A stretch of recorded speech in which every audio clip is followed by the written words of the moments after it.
OFW, alam nyo na. Huwag nating iboto ang OFW party list.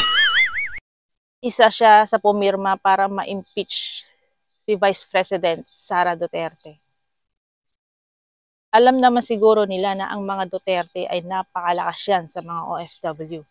Marami silang natulungan, maraming nagbago, ang bilis ng action, ang bilis ng problema ng mga OFW nung dati pang administrasyon. Kaya wag po nating isali sa ating listahan ang OFW party list. Dito tayo sa Ako OFW. Pwede pa kasi karamihan sa kanila is mga advocate. Alam talaga natin na tumutulong sila. Sa unang kasaysayan ng bansang Pilipinas, ngayon lang may na-impeach na Vice President. Alam nyo guys kung bakit? Kasi alam nila na si Vice President Sara Duterte ay napakalakas. Diba narinig natin na may balak siyang tumakbo bilang presidente sa taong 2028.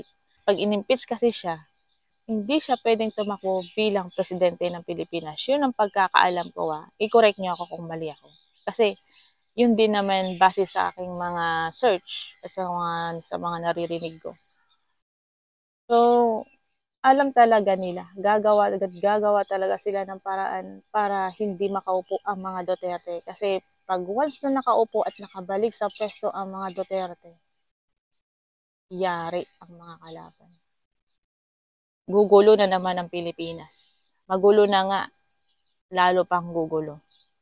Hindi nyo pa napapansin guys, sunod-sunod ang namamatay ng mga OFW. Parang wala lang sa kanila, parang normal na lang, di ba? Hindi na alarma ang ating gobyerno. Tatalakayin sa Senado pero wala namang pagbabago. Yung iba hindi na lang nababalita kasi nasasawa na lang sa balita na may namatay na sa ganito, may namatay sa ganyan. Karamihan sa mga OFW na namamatay is sa bansang Middle East. So walang pagbabago, lalong lumalala. Pero bilang advocate, kung ikukumpara ko yung administrasyon ngayon at saka noon, mas mabilis ang action noon. Kaya hindi nyo rin kami masisisi ng mga OFW na sa mga Duterte kami sumusuporta. Kasi ramdam talaga namin yung pagmamahal nila at tulong nila sa mga OFW. Kung titignan nyo guys, yung social media, sunod-sunod may namatay sa ganito, may namatay sa ganyan, may nakulong. Ang dami nakulong guys ng mga OFW. Inabot na nila ng taon, hindi pa tapos ang kanilang mga kaso.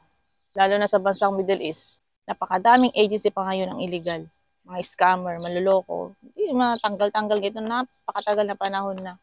Hindi na talaga natahimik ang bansang Pilipinas, lalong lumalala. Minsan kasi nadadaan din sa bayad, pera-pera lang. So ang kawawa ay yung mga mamamayang Pilipino.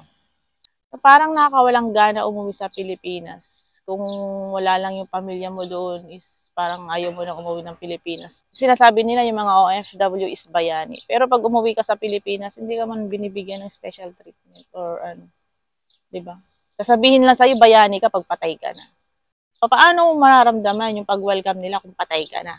So, yun guys, para sa akin, mga katulad kong OFW, wag nating isama sa listahan ang OFW party list. Dito tayo sa Ako OFW. Guys, alam nyo ba, dito sa New Zealand, kung yung trabaho mo is nasa green list, maaari kang makapag-apply ng citizenship at pag once na naging citizen ka na, pwede rin kayong magkaroon ng black passport o kaya naman makapag-apply ng New Zealand passport. At alam nyo guys, ang black passport dito sa New Zealand kasama sa most powerful passport sa buong mundo. Ibig sabihin nun, kapag nagkaroon ka ng ganitong passport, pwede kang mag-travel sa 189 countries na hindi mo na kinakailangan ng visa. At saka heto pa guys, ang kagandahan dun, pag nandito ka na sa New Zealand at citizen ka na, pwede ka nang tumira dito at makapagtrabaho sa Australia na hindi mo na kinakailangan ng visa. Gusto niyo po yung mga content ng ganito, just follow lamang po ang aking Facebook page.